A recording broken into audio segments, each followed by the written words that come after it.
Good morning, everyone. My name is Pat McParland. I'm the head of marketing for Opus, and Opus is your host today for our webinar, What CISOs Worry About in 2018, a survey presented by Ponemon Institute. So our survey, it was created and fielded by Dr. Larry Ponemon, who is our speaker. Welcome, Larry. And greetings.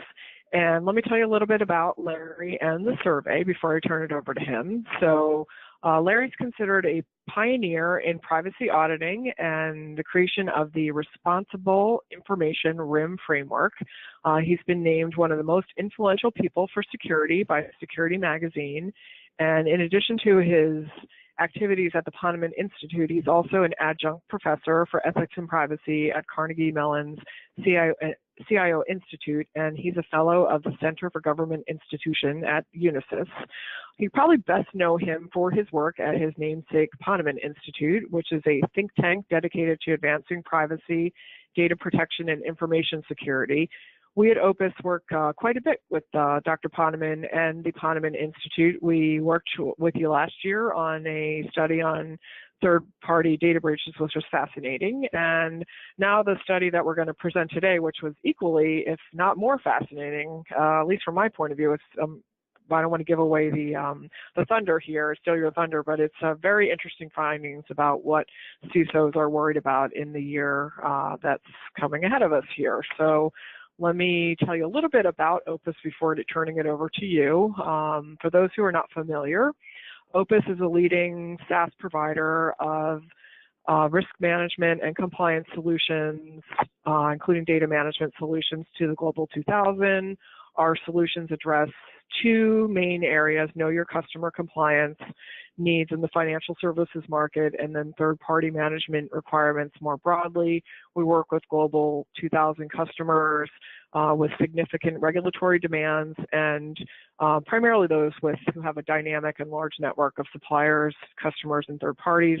And we work with large, best-known banks and corporations around the world, include, as I mentioned, the Global 2000, and include the best-known banks and corporations around the world. Our mission is to free your business from the challenges and complexity of managing customer, supplier, and third-party risk. And I just want to pause on that for 1 second.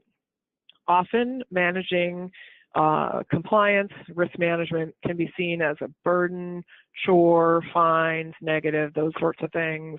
And we choose to focus on the opportunity and the vistas that risk management and compliance and managing those effectively and proactively can open up. And we've based that on feedback from our customers, you know, knowing that things like global growth and other things come with risks, yet managing those risks effectively can also really help you grow your business. And so our mission is to help you manage that challenge and complexity so that you can take advantage of those positive opportunities.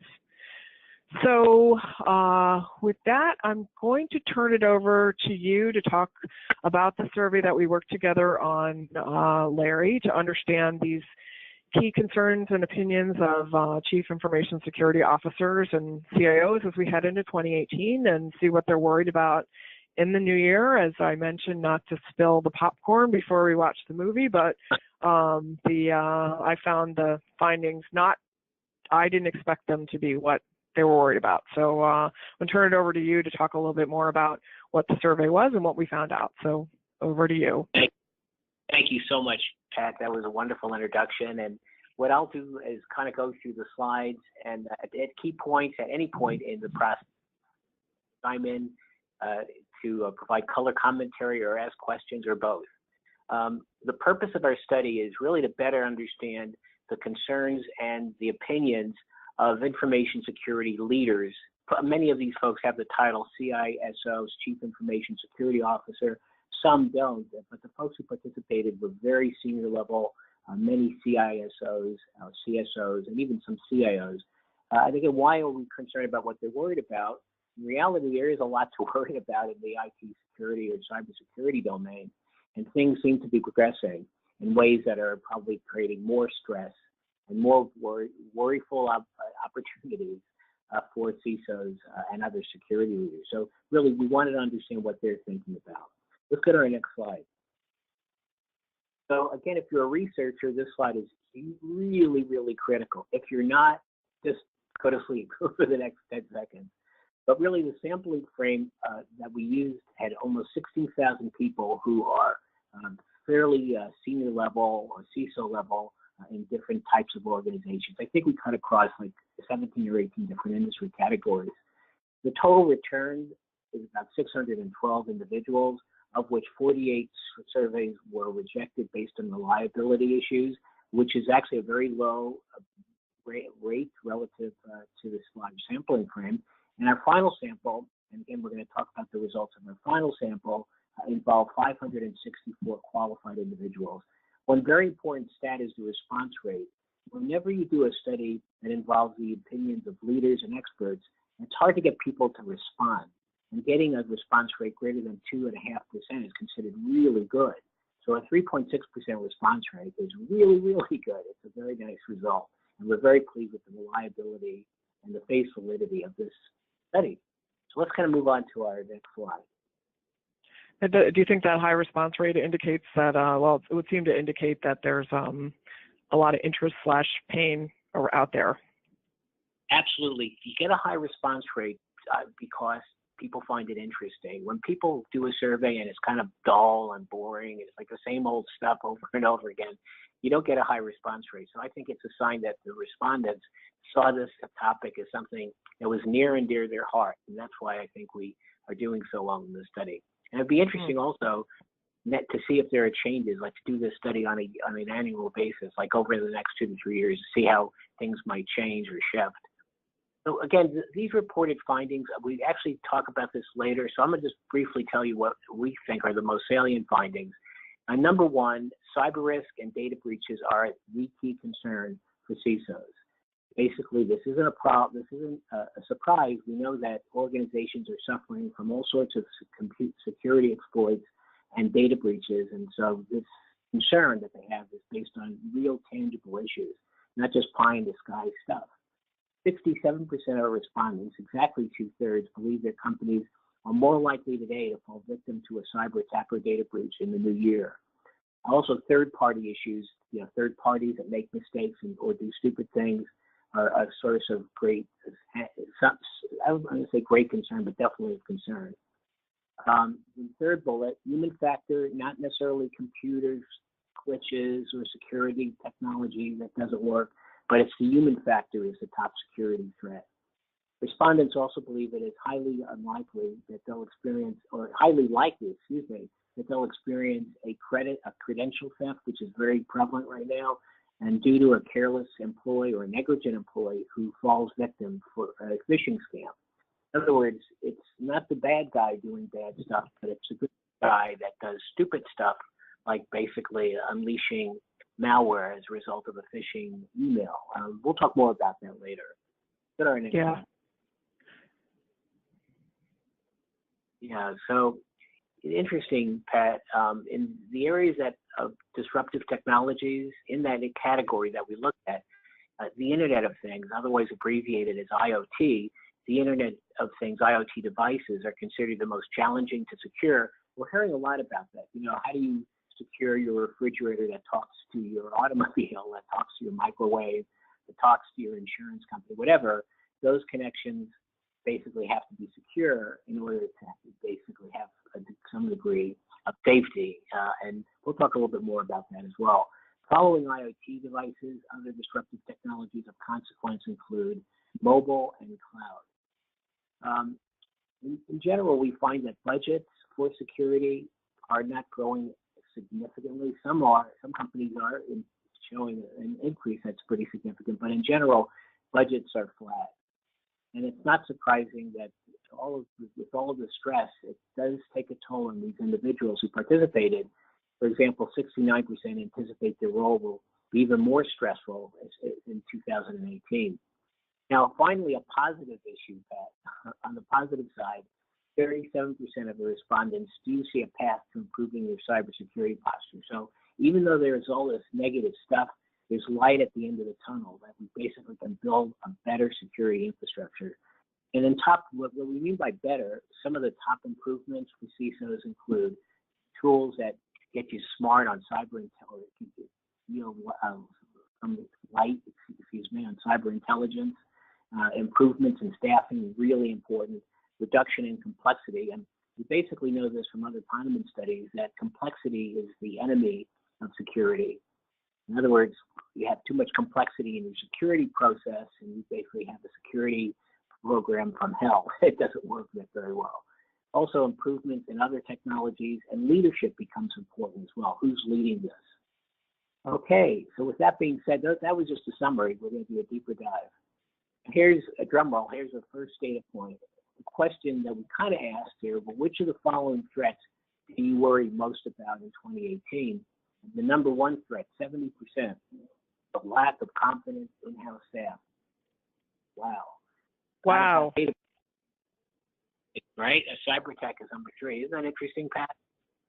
That was super interesting because when we were working on these questions, I imagined with all the headlines last year around cyber attacks and data breaches and malware and all those sorts of things, and even the headlines around IoT, I just imagined that those would be at the top of the list. And then to see the lack of competent in-house staff at the top, that was it was pretty surprising to me. And this seems to be hitting a nerve also. This what do you think that well, A, was this surprising to you, number one? And then B, what do you think is underneath that? Do you think it's is it finding people? Is it is it a new discipline? Like, what do you think is underlying that question? Yeah, great question, Pat. And basically, I think that this issue of not having the right staff, when I say the right, it's a combination of people with, feet on the ground, as well as people that have the experience, the knowledge to do their job well.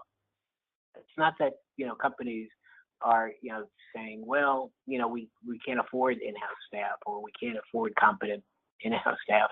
It's just about finding these people. Where are they? How do I actually get to hire these people? Are they graduating from certain colleges and universities that specialize in this type of issue? Do they need on-the-job training, which could take many months to years before the person has the skill necessary to do the job? So I think that's really the issue. I was surprised, too, that it was number 1.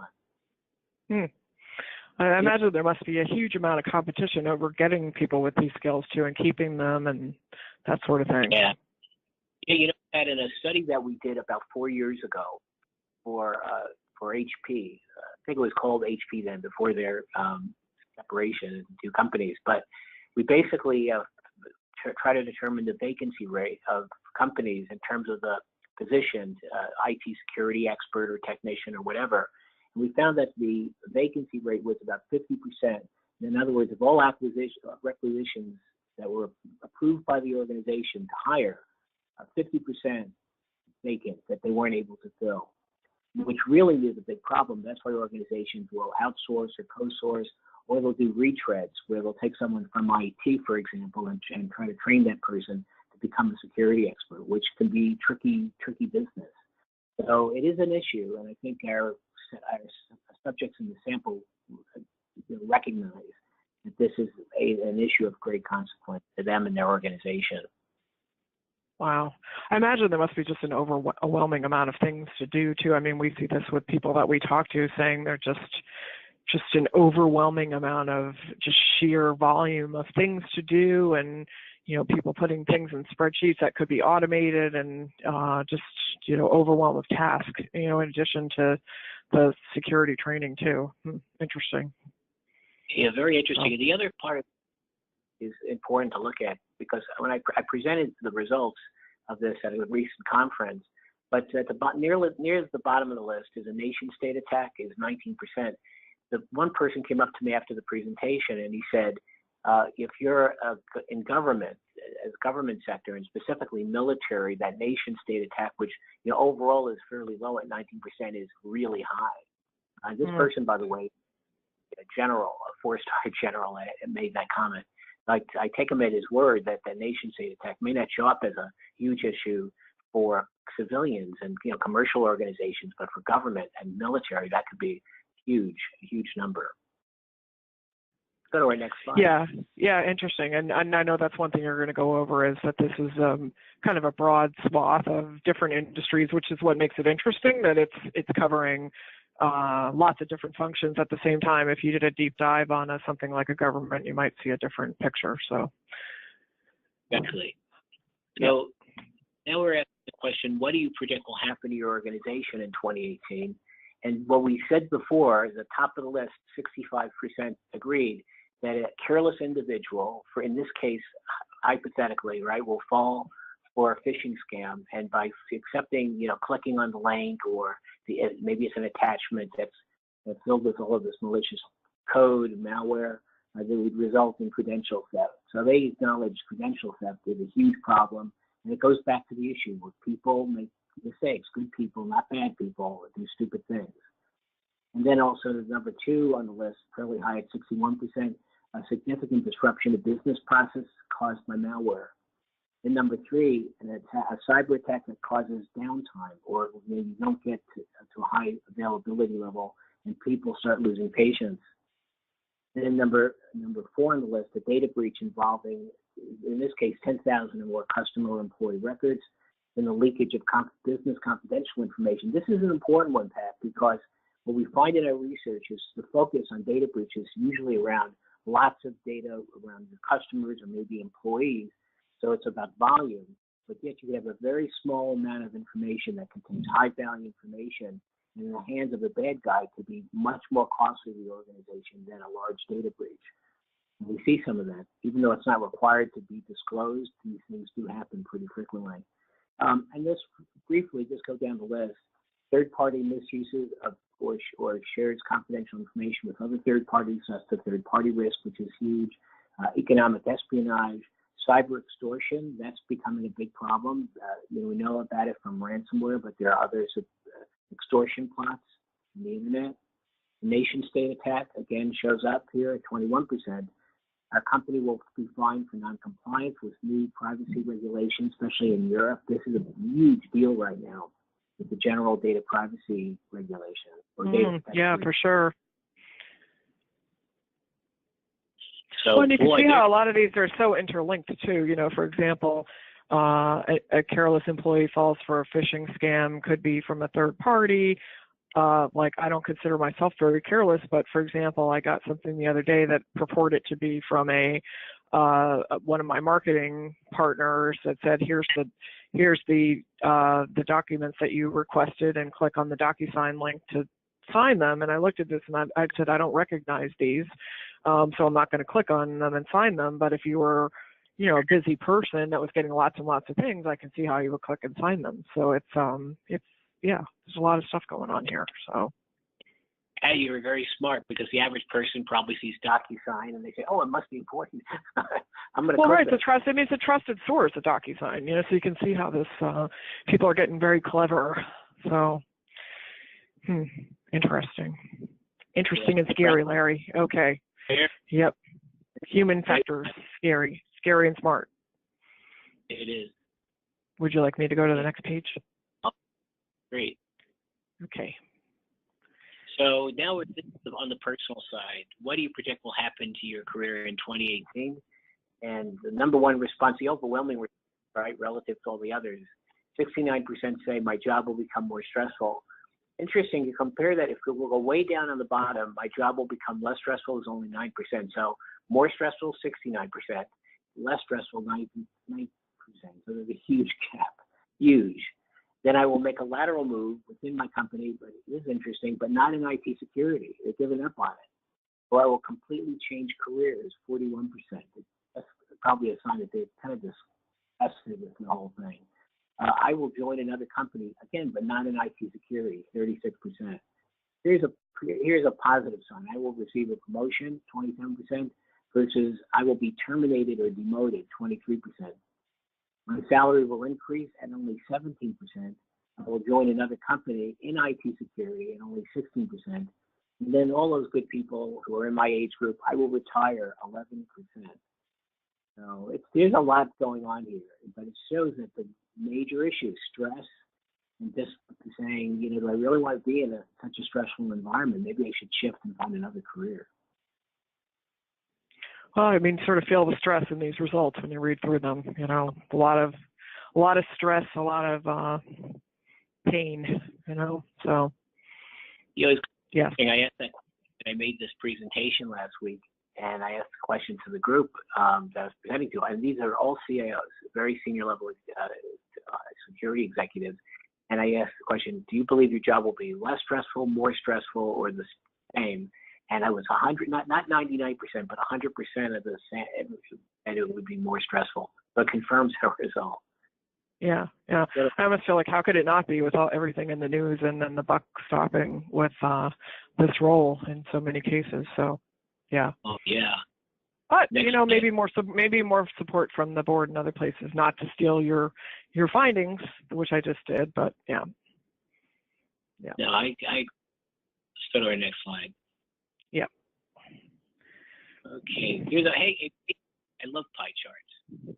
So basically, what is this telling us? So since last year, as you're concerned about experiencing a data breach caused by a business partner, vendor, or contractor, e.g. a third party, increase, stay the same, or decrease. And here, just the results are overwhelming. 21% increase significantly, 39% increase. So you add those two together and you got a particularly large number. Stayed the same at 28%, decreased at 10%, significantly decreased at 2%. So basically what you have is 60% versus 12%, right? 60% on the increasing side versus 12% on the decreasing side. Now, I think it's pretty clear third parties are of potential and great concern for our CISOs. Okay? For sure. Well, like the employee's a little bit out of your direct control, so not even a little bit. So yeah. And the bad guys have figured out, how do I get into the big company? Sometimes you do it through the little company, the third party that has access rights to the big company. And we saw that with the HVAC situation at, I think it was, Target. Target. How can I forget Target? How could you forget Target? Larry, Target with the HVAC. But yeah, to your point with the you have people looking for the weakest links, you know, the weaker area vulnerabilities versus the places that are really shored up. So, you know, suggesting an obvious place of shoring up to be your third parties. So, yeah. And we digital transformation. It's about self-service. You know, your third parties, rather than having to talk to a company via telephone or even an email, you have direct access into applications that are sometimes situated on the other side of the firewall. And that was what happened with the HVAC vendor, the Target situation. Go to our next slide. Okay, 2018. Do you expect your organization's IT security budget to increase, stay the same, or decrease? A significant increase at 11%, an increase of 26%. The largest percentage here is stayed the same at 40%, a decrease of 16%, and a significant decrease at 7%. I call this generally a flat result. There's nothing that's overwhelming, but the increase side is much greater than the decrease side. So it's moving up, as you would expect, but certainly not at a great pace. We've been looking at the budget issue for a long time, and for a long time, companies would basically bury the security budget in like the IT budget, or sometimes it would be buried in shared with compliance, kind of a mess. But over the years, it seems like there's greater appetite to spend on security. Go to the next slide. Here's another pie chart, which I love.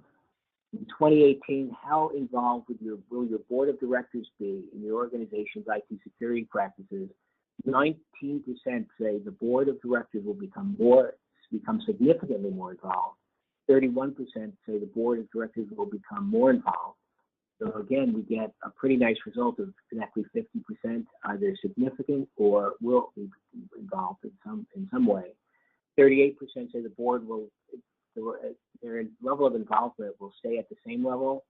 9% say the board of directors will become significantly less involved. And 3% say the board of directors will become significantly less involved. So I think what we see here is that there's more board involvement, which makes sense given that there are regulations and regulatory requirements in certain industries like financial services that say, you know, to prove that you are in substantial compliance, we want to make sure the tone at the top, namely your CEO and board, are on board. They basically are monitoring this because it's a really important issue and it has accountability and governance consequences. So we are seeing more board involvement, which makes sense. And I think board involvement can be good and bad. Good if the board is open to suggestion. Bad if it could be a CYA operation where, you know, you just check the box that they had training today for the. Well, that's another story. Right. I mean, it seems like a good reinforcement for the CISO in the good news story. I mean, one thing that we found in another study that we worked on with you in 2017 was we found it was a study on third-party data breaches, and we found that there were a number of best practices that companies who experienced fewer data breaches put into place had put into practice, and one of them was that the companies where the boards were more involved, the likelihood of data breaches was less. So so hopefully that the board involvement is a good news story here. Yes, I suppose there's a couple of good news stories, and this is kind of trending in a way that's favorable. And by the way, that study we did on third-party data breaches, that was really good. So folks, you should get a copy of it. Yeah, also I'll put a link along with this record. It was excellent, and the most interesting thing about that study to me was those, I forget if it was 7 or 8, I think it was 7, but the kind of cross-tabbing the information to find out what did the companies who were experiencing the fewer data breaches, what had they done differently, and this is one that stuck out to me was the board of directors were more involved. So yeah. Let's go to our next slide. So this is a very simple pie chart. There is a 1/3, 2/3. Is your company more likely to have a data breach or a cyber attack in 2018? And of course, 2/3 say yes, 67%. This slide speaks for itself, right? We basically see the problem of data breach and cyber attack not being checked, right? It's basically getting worse. Let's go to our next slide. Okay, if they said yes to the data breach question we just showed you, why do you think you are likely to have a data breach or cyber attack in 2018? Well, no surprise here, right? Inadequate in-house staff. It's not having the right people, followed by inability to protect sensitive and confidential data from unauthorized access. Number 3, inability to keep up with the sophistication and stealth of the attacker. Number 4, failure to control third parties' use of sensitive data. And then I'll go through it quickly. Unable to replace legacy systems and technologies. We are not providing enough training. Inadequate budget is only 33%. And by the way, what's interesting about that, Pat, is that when we've done studies like, you know, what are the barriers to security, inadequate budget used to be like the number 1. It's kind of moved down the list because we recognize that it's not just a budget issue, it's about having the right tools and people in place. And then the inability to control the proliferation of IoT devices, that's 30%. Lack of C-level support, and then none of the above. Okay. Next slide. What negative consequences would result if your organization did have a data breach? And I think the thing we worry about the most, especially with cyber extortion, is the inability to recover sensitive and confidential data. We saw this with ransomware, right? That basically the bad guy says, pay me $1,000 or $10,000, and I'll give you back the encryption key and you have access then to your data. If you lost access to that information and you couldn't replace it, find a backup that had that data, that could be a huge problem. One that actually puts you out of business in some cases. And we started to see some of that in the healthcare industry with respect to ransomware. The number 2 issue is the loss of relationships with your business partners, third parties, vendors, and so on. Number 3 for our group, I will lose my job. The buck stops here, right? And the head stopping stops here as well. So I will lose my job. Loss of customers, financial damages and fines, corporate reputation damage, revenue losses, none of the above. So that's interesting. I thought this one was really interesting too. This links back to the one you were talking about earlier with the loss of the emails and the sensitive business data. The number 1 thing is the inability to recover the data. that it seems like the things that we hear about so much is the financial damages and the fines, the size of the fines. And of course, that's a hit, but, it's the loss of the data. It reminds me, it's not an excellent analogy, but it reminds me of when you have a flood or something, you just can't recover the possessions. You can rebuild and things, but you can't, there's just the sensitive data, you're just never going to get it back. So I was just struck by that. And the relationships you can't recover, there's just they're tangibles, but they're almost intangibles of those things that you can't get back. You can pay the money, but you can't get the things back. So this is one that struck me also, along with the human factor. Yeah, and having had a flood in my life, but I've been a victim of that, where you could replace, you get some monetary, your insurance will pay for certain things, but not photographs or, other information that you consider really valuable. Okay, Great. next. Well, don't move to New Jersey because you'll have a flood in your basement. It's not fun. So. Like in northern Michigan, but I think we're like really high up, so it has to be like that's good. I don't recommend it, so here you go. Here's your next one. Yeah, the next slide is, please choose the one statement that, in your opinion, best describes your belief about what will happen in 2018. And this is about cybersecurity posture. And I think this is a positive result. 37% say my organization's cybersecurity posture will improve. 37%, exactly the same percentage, say my organization's cybersecurity posture will stay at about the same level. And then 26% say cybersecurity posture will decline. So again, it's not, 26% is not a great result, but it's certainly lower than 37%, suggesting that it will improve. And I think, that, we worry about a lot of things, but we're still making steps to make it better. And I think that's what's reflected in these numbers. Yeah, it's a little bit optimistic, so that's good. We needed something positive, Yeah, we need some positives. Well, these people are working really hard, so this is, and here are some of the factors, huh?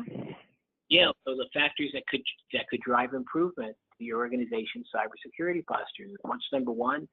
Cyber intelligence improvements. And I think what we're seeing, whole security philosophy, right? The security architecture, which is based on that philosophy or built on that philosophy, is that early warning, information about your environment, your ecosystem for IT and beyond, and having that intelligence before big problems is kind of the way to go. I think we generally conclude that prevention is a dream, that you can never fully prevent a bad thing from happening. But what you can do is have an attack, break through your first tier of defense, and with that information in hand, that cyber intelligence, you can react and do things that are more on the offensive side.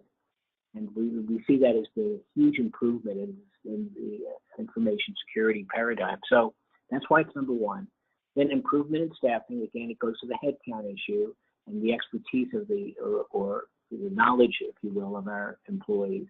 Then reduction in complexity. Remember I said complexity is the number one enemy of security. Having too many goodies and different platforms and things that should work but they don't work completely, that's complexity, and you have to work to reduce that in order to have a strong security posture. I'm getting on my soapbox, but we see this time and again in our studies.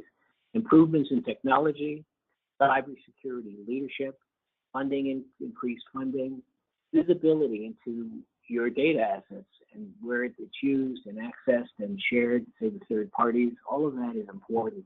Ability to minimize employee-related risk, improvement in threat sharing, reduction in compliance burden, increase in C-level support. And so that's kind of the list, the laundry list. Okay. Next slide. It's really interesting. I love your quote. Complexity is the enemy of security. I wrote that down the first time you said it, and now I have it on my wall. It's a good one. Cool. Thank you. Well, You're welcome. When you think about it, that's the problem that we see in so many places where you have just too many things that are not compatible. Interoperability, promises of interoperability don't actually happen. Big problem. Now, this is a kind of a cool slide. This kind of lists disruptive technologies and what disruptive technologies will be the most challenging to secure according to the CISOs. And as I mentioned before, number one, IoT, the IoT device. followed by mobile devices, followed by cloud. Social media is still a big problem. Analytics and maybe big data analytics. AI, which is actually an emerging technology that has great promise on that category of cybersecurity intelligence. But right now it's considered disruptive. And of course, we hear a lot about blockchain. Normally we think it's synonymous with Bitcoin. In reality, blockchain they're kind of related in that Bitcoin uses a blockchain technology, but blockchain could be a great security technology. Drones, I know it's hard to believe, but there are drones that might be flying around us at different places, some for good reason. And then robotics, these are the technologies that we see as potentially being disruptive. Someone asked me, it's interesting, this one, because this is almost like the opposite of the human factor, this slide. This is like the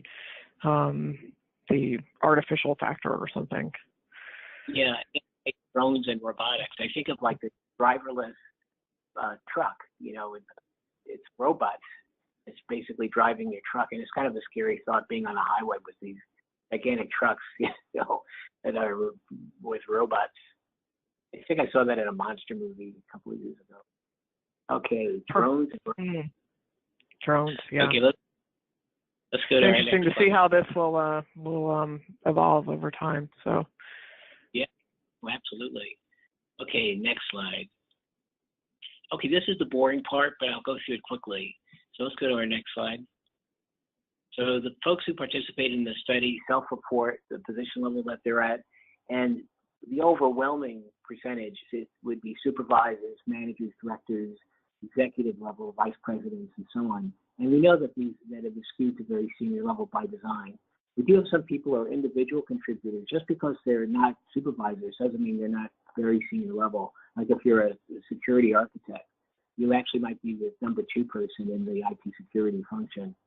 Contractors can be very highly positioned than others. So again, it's skewed to some very senior level people. Next slide. In terms of the chain of command where these people work, not too surprising if you kind of add it up. It's primarily the IT organization, which makes sense. That's where it is today. But we do have folks who are working above that. 4% to the CEO, 10% to the COO, Chief Operating Officer, even CFO, it's only 5%. Head of corporate IT, 35%. The business unit is getting more and more involved and responsible for security. And 23% in our sample are in business unit leadership positions or general managers. Head of compliance and internal audit at 9%. And then the CISO or CSO are head of IT security at 12%. The reason why that's slow is they are the CISO, so why would they report to themselves? And the number is basically not a small percentage of CISOs. Next slide. This just talks about headcount, and by design, we wanted our sample to be generalizable, which would include companies with fewer than 1,000 and much more than 75,000. So it's a good range of people in different companies. But in general, the less than 1,000 is still skewed to being large. So we don't have like a lot of cases with like fewer than 100 people. And the reason in general is that when the companies are that small in terms of headcount, IT security is kind of a shared responsibility. It's not in the hands of one person. And I think the next slide, this is good and bad news. We cover a lot of industries, especially financial services at 8%. It kind of towers over all the others. But we do have some samples that are very small. They're interesting, but too small to do a carve out to look at industry effects. So examples of that would be defense and aerospace at 1%, agriculture and food service at 1%, and you can see the rest. Next slide. And then we ask the question, and what best describes your role within your organization? IT management, IT operations, database administration, IT compliance, IT security, application development. So we basically see a kind of a mixture of different activities. And then the next slide is the famous food warning, caveat. When we do research, we do survey research, it's great. It tells you a lot about the world you're operating in. We love surveys, but there are inherent biases to surveys in general, whether it's a survey that's done online or manually or a telephone interview. And the number one issue is non-response bias, which means that people who respond may be different than the people who don't. We test for this. When we see big gaps, we basically try to adjust those results so that the data is better fitting to the circumstances that we're measuring. But non-response bias is a real issue across the board. Sampling frame bias, that means that your sample is not representative of the population. Again, we work really hard to prevent this risk, but it can happen. Again, if it does happen, we can make adjustments, but it's a real problem. So the hardest of the hard is the self-reported results. And basically what this means is an individual responded on a day that's beautiful and sunny and you're happy, everything's going well for you, not a lot of stress in your life. You basically have the survey question and you answer it favorably. Strongly agree that whatever. Same person, got a cloudy winter day, a lot of snow, a lot of stress, answer the question, you basically answer it just the opposite. And so self-reported results net themselves out if you have a large enough sample, but it's a real problem that really can't be fixed. You just pray that some people will be having a good day and other people will be having a bad day, and they will mix and match. And so those are the three big ones, but there are other biases as well. And then the next slide. Yep, and I think that's really it. So I do have one kind of wrap-up question for you, and then I'm going to tell people how to find the information. So, I mean, you went through a lot of information. It was great, and I will summarize it as CISOs are feeling stressed. There's a lot of worry out there for the year, the top worry being the human factor in terms of hiring and in terms of people in their companies, you know, not committing, but making a mistake for various reasons, and just a lot of stress, let's call it, in the system, and new risks emerging from things like IoT and, you know, cyber criminals, you know, adapting fast. And what kind of advice do you have for people in the audience listening? Like, if you could summarize what should people do about this in 2018, what would be your Larry Ponemon sage advice? Great question. I basically think that it's a very important issue is around governance and organizational culture, that it's not about buying the latest and greatest technology, although technology is hugely important, but it has to be linked to and relating to people, the people that you hire, that you train, you know, getting the average Joe employee, not necessarily the IT security expert, but the average employee, getting them to understand security hygiene. You know, those are issues that they're not glamorous, exciting like the bad guy, the hacker hacking in and stealing lots of data. It's about people making mistakes, negligence, feeling rushed, not getting the right training. So the key variable is before you start making huge investments in technology, get your governance and accountability and organizational culture in check. Then the other thing I would say is, you know, if you are a smaller size organization, not just a mega organization, you know, buying the right technology, or it might be too costly to make investments in huge security infrastructure. But the good news is cloud is providing a platform for security as well. And, you know, it's really designed for the small to medium-sized company. So go back 10 years ago, you were a small company and you were trying to deploy something like a SIM technology. It would be so price prohibitive that you couldn't do it. Now you can buy a seat as part of a software as a service and get the same coverage, and it's literally pennies to the dollar. So that's pretty much the advice. Focus on the low-hanging fruit and get your house in order and get people trained, and again, employees to work for you, make sure that they have the right skill set or they're being trained accordingly. That's interesting. I mean, it sounds like another way of saying that could be focus on the basics, which lines up with your complexity as the enemy of security. So I like that. So thank you. Thank you, Larry. Thank you for joining us today. Thank you for talking with me, and I look forward to our next conversation. Thank you, Pat, and we love Opus, by the way, so thank you. Well, we love you back, so you have a great day, and we'll talk to you soon. Thanks, Pat. Thanks, everybody. Bye.